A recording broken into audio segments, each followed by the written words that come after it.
दोस्तों नमस्कार, स्वागत है आपका बड़ी खबर बड़े खुलासे में।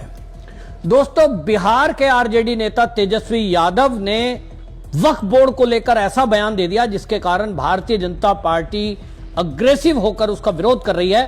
असल में तेजस्वी यादव ने भरी एक सभा में यह कह दिया कि हम वक्फ बोर्ड का पूरी तरह से विरोध करेंगे। हमने संसद में इसका विरोध किया था, हमने इसका विरोध कोर्ट में किया है, हम कोर्ट में गए हैं और इसको कभी भी किसी कीमत पर लागू नहीं होने देंगे। सवाल यह उठता है कि जब एक कानून संसद के दोनों सदनों से पास हो चुका है तो कोई नेता इसको कैसे कह सकता है कि हम इसको लागू नहीं होने देंगे। इस पर भारतीय जनता पार्टी के प्रवक्ता सुधांशु त्रिवेदी ने कड़ा प्रहार आरजेडी पर किया और उन्होंने पूरा खुलासा करते हुए कह दिया कि ये जो इंडी गठबंधन है ये नमाजवादी पार्टी हो गया है, क्योंकि ये ओबीसी एससी एसटी के आरक्षण पर हमला कर रहे हैं। बहाना कुछ भी हो, चाहे धारा 370 लगाकर कश्मीर में एससी एसटी ओबीसी का आरक्षण छीना गया, इसी तरह इन्होंने एएमयू अलीगढ़ मुस्लिम यूनिवर्सिटी जामिया वहां एससी और एसटी का आरक्षण खत्म कर दिया। कई गांव के गांव पर वक्फ बोर्ड ने अपना कब्जा, केरल का उदाहरण उन्होंने दिया। दूसरी तरफ गुरुद्वारा हरियाणा में एक गुरुद्वारे पर जिस तरह से दावा वक्फ बोर्ड ने किया, ये बता रहे हैं कि ये भूमाफिया हैं जिन्होंने इस तरह से काम किया है, जबकि धार्मिक जो किताब हैं उसमें कहीं भी वक्फ शब्द का जिक्र नहीं है। सुधांशु त्रिवेदी क्योंकि सभी का जो धर्म है, पंथ है, उसके जानकार भी हैं और उन्होंने कोट किया है मुसलमानों की धार्मिक किताब को और उन्होंने कहा कि देखिए जो धार्मिक किताब है मुस्लिमों की उसमें कहीं भी इस तरह का जिक्र नहीं है, बल्कि उसमें तो जमा पूंजी करने का कोई मतलब नहीं है, उसमें दान देने का कंसेप्ट है। जबकि वक्फ ये कुछ लोगों की सोच है जो इस देश को सरिया से चलाना चाहते हैं। उन्होंने इसको लेकर इंडी गठबंधन को भी घेरा और उन्होंने कहा कि इंडी गठबंधन जो है वो चाहे कांग्रेस है, कांग्रेस की नीति उनकी ऐसी है और अब आरजेडी भी उसी पर चल रही है। एक समाजवाद की बात करने वाली जो ये लोहिया की पार्टी थी, आज आरजेडी उल्टा चल रही है। आज वो केवल तुष्टीकरण में नमाजवादियों की बात करती है।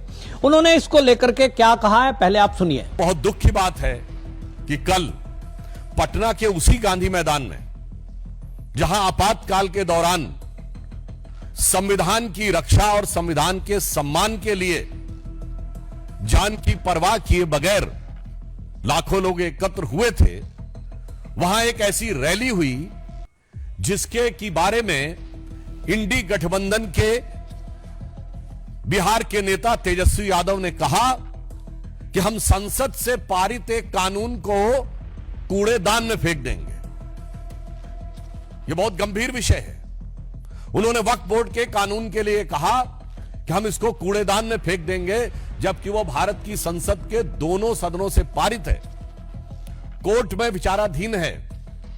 एक नहीं आधा दर्जन हाई कोर्ट के जजमेंट बहुत स्पष्ट रूप से इलाहाबाद हाई कोर्ट और कलकत्ता हाई कोर्ट के जजमेंट उनके पक्ष में है। इसका अर्थ यह हुआ कि न संसद का सम्मान न न्यायपालिका का सम्मान, वोट बैंक की चाहत में जो कुछ बोला गया है तेजस्वी यादव और इंडी गठबंधन के अन्य नेताओं के द्वारा, उससे साफ है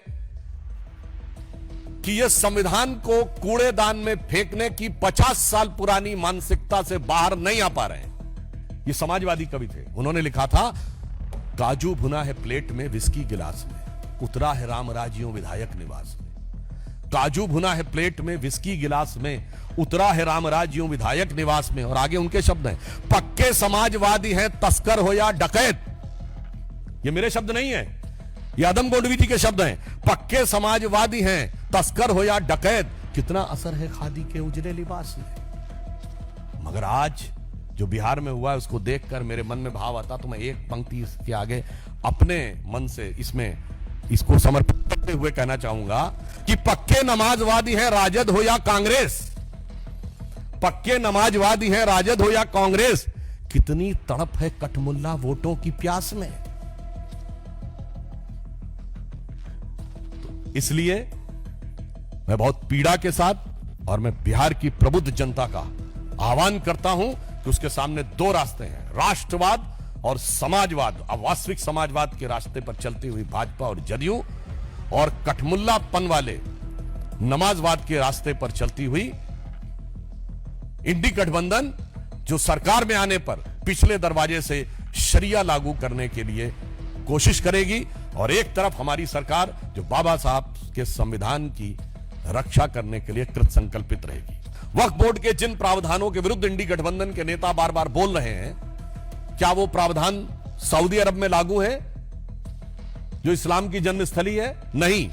क्या इंडोनेशिया में लागू है जो सबसे बड़ा मुस्लिम देश है? नहीं। क्या टर्की में लागू है जो खलीफत की सीट रही है? नहीं। क्या वो पाकिस्तान और बांग्लादेश में लागू है? नहीं। जो आईएसआईएस की भूमि है, सीरिया और इराक के हिस्से, वहां पे लागू है? नहीं। तो मैं पूछना चाहता हूं इंडी गठबंधन से कि आप बिहार में क्या सऊदी अरब, इंडोनेशिया, टर्की और आईएसआईएस से ज्यादा बड़ा शरिया का कानून लागू करने की सोच रहे हैं? हमें इस बात का सीधा और साफ जवाब चाहिए। ये चंद मुट्ठी भर सरमाएदारों के हक के साथ खड़े हैं जो कि मजहब का नाम लेकर उनका शोषण करना चाहते हैं। इसलिए राजद और सपा का समाजवाद कतई समाजवाद नहीं कहा जा सकता, जिसे आजकल सोशल मीडिया में इस प्रकार का एक वर्ड यूज होता है कि नमाजवाद कहा जाए तो अतिशयोक्ति न होगी। जहां तक इस्लाम धर्म के, इस्लामी अकीदे के मुकद्दस रवायतों का सवाल है तो बहुत साफ कहना चाहता हूं, कुरान में वक्फ नाम का कोई वर्ड नहीं है। यह मुल्ला मौलवियों का अपना क्रिएशन है। और कुरान में तो यह कहा गया है जितना हो सके खर्च करो, होल्ड मत करो। वक्फ का मतलब अरबी में होता होल्ड करना। इस्लामी अकीदे में तो कहा गया अनफिकूफी सबीउल्लाह, यानी जो है खर्च करो। परंतु आप क्या कहते हैं? जो है जोड़ लो और मुल्ला मौलवियों के कदमों में जाके अर्पित कर दो ताकि बदले में वोट की सियासत हो सके। सुना आपने? सुधांशु त्रिवेदी बिल्कुल साफ साफ कह रहे हैं। और आपको बताऊं कि उन्होंने लालू प्रसाद यादव को कोट किया। उन्होंने कहा लालू प्रसाद यादव ने खुद संसद के अंदर कहा था कि ये जो वक्फ बोर्ड है ये जमीनों को कब्जा करने के लिए एक माफिया है। और उन्होंने पूछा था बकायदा संसद के अंदर कि कितने अस्पताल, कितने कॉलेज, कितने जो है इंस्टीट्यूट ये वक्फ बोर्ड की जमीन पर है, ये वक्फ बोर्ड बताए। ये लालू प्रसाद का भाषण है संसद के अंदर।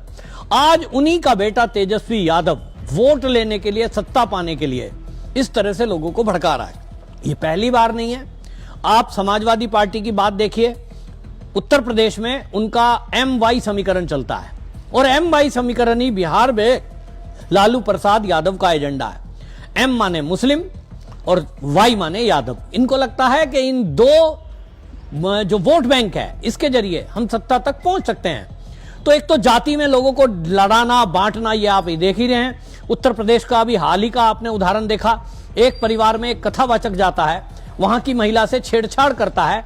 मामला छेड़छाड़ का उसके पति को वो बताती है और झगड़ा हो जाता है, मारपीट होती है कथावाचक के साथ और इसको बना दिया गया झगड़े को ब्राह्मण वर्सेस यादव। इसी तरह आप देखिए भीम आर्मी के लोग सड़कों पर उतरते हैं, यानी एक दूसरे को सोशल मीडिया पर गाली देना, एक दूसरे वर्ग को एक दूसरे से लड़ाना। और इनको लगता है कि इसी तरह सत्ता तक पहुंच सकते हैं। यादवों को ये वोट अपना एक ऐसा समझते हैं जैसे इनकी बपोती है। यादव है तो ये हमें ही वोट देगा, जबकि हकीकत यह है कि बिहार के अंदर लालू प्रसाद यादव जब मुख्यमंत्री रहे, इन्होंने यादवों का कितना भला किया। हम देख रहे हैं जितने घोटाले खुले, जिसमें लालू प्रसाद यादव को सुप्रीम कोर्ट से सजा याफ्ता है, वो अभी जमानत पर हैं। नौकरी दी तो उसके बदले भी लोगों की जमीन तक लिखवा ली। जो गरीब लोग थे, पैसा नहीं दे सकते थे, रिश्वत नहीं दे सकते थे, उनको कहा गया कि आप अपनी जमीन हमारे नाम लिख दो। डायरेक्ट इनडायरेक्ट अपने कार्यकर्ताओं के जरिए, अपने रिश्तेदारों के जरिए वो जमीनें लिखवा दी गई। बिना पैसा लालू प्रसाद यादव की सरकार में काम नहीं हुआ। ऐसे उत्तर प्रदेश की अगर मैं बात करूं तो समाजवादी पार्टी का शासन था, चाहे मुलायम हो फिर चाहे अखिलेश सीएम रहे हो। अगर आपको नौकरी प्राप्त करनी है तो पैसा पहुंचाना पड़ेगा। ये खुल करके बयानबाजी चलती थी, लोग चर्चा करते थे, पुलिस की भर्ती हो चाहे क्लर्क की भर्ती हो, पैसे दिए जाएंगे। हाँ ये कर लो जी, यादव हो तो चलिए आपका काम पहले हो जाएगा, 2 रुपए कम दे दो। इस तरह की बातें चर्चा मीडिया के गलियारों में और समाज में रहती थी। तो भाई समाज का भला आप क्या कर रहे हो? समाज को केवल इस्तेमाल कर रहे हो। यादव जाति के नाम पर आप ये बातें कर रहे हो कि साहब हम तो समाजवादी हैं, जबकि आप देखिए जो आप देख रहे हैं इस समय, भाई लालू प्रसाद यादव का परिवार, वो कभी आपने पुरानी फोटो देखी होंगी 15 साल पुरानी, क्या हालत थी, टूटे घर में रहते थे।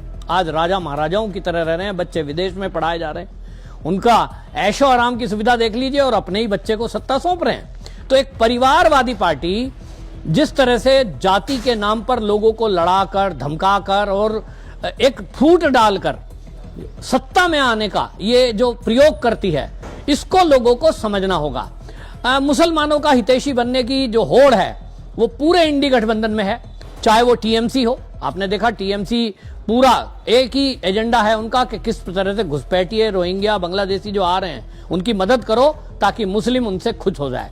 कांग्रेस का आपने हाल देखा ही है, देश की आजादी भी जो बंटवारा हुआ देश का, वो इसीलिए कराया गया ताकि तुष्टीकरण किया जा सके।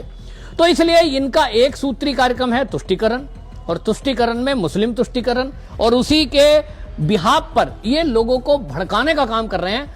संसद से पास कानून को तेजस्वी यादव कहते हैं हम लागू नहीं होने देंगे। इस पर जब सवाल पूछा गया है, और सवाल बाकायदा पूछा है उन्होंने तेजस्वी से, क्या आपके पिता ने संसद के अंदर जब कहा था आप इसका उत्तर दीजिए, और ये कह रहे हैं कि साहब हम तो इसका पूरी तरह से विरोध करेंगे।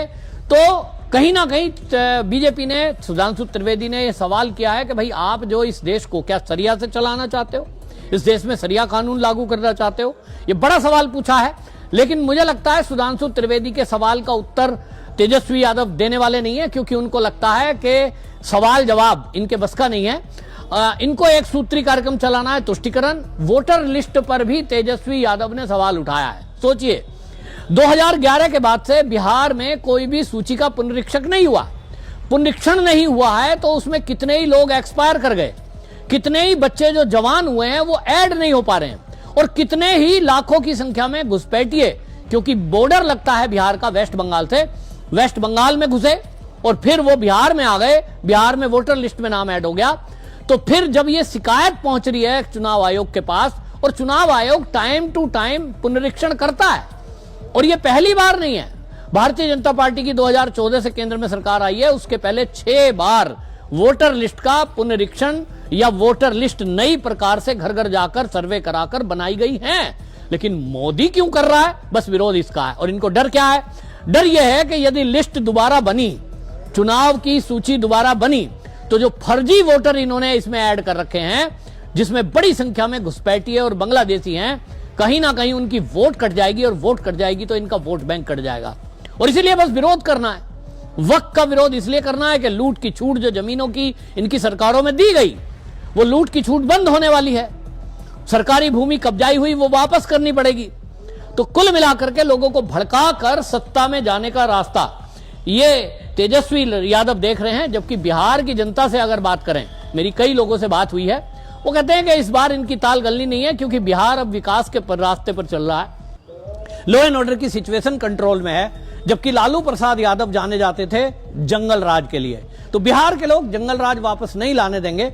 जंगल राज कोई भी पसंद नहीं करता, लेकिन तेजस्वी को समझ नहीं आ रहा है और बौखला गए हैं। इनको लगता है कि जितना दंगा फसाद कराकर लोगों को भड़काकर सड़कों पे उतारा जाए तो ही इनको सत्ता प्राप्त हो सकती है।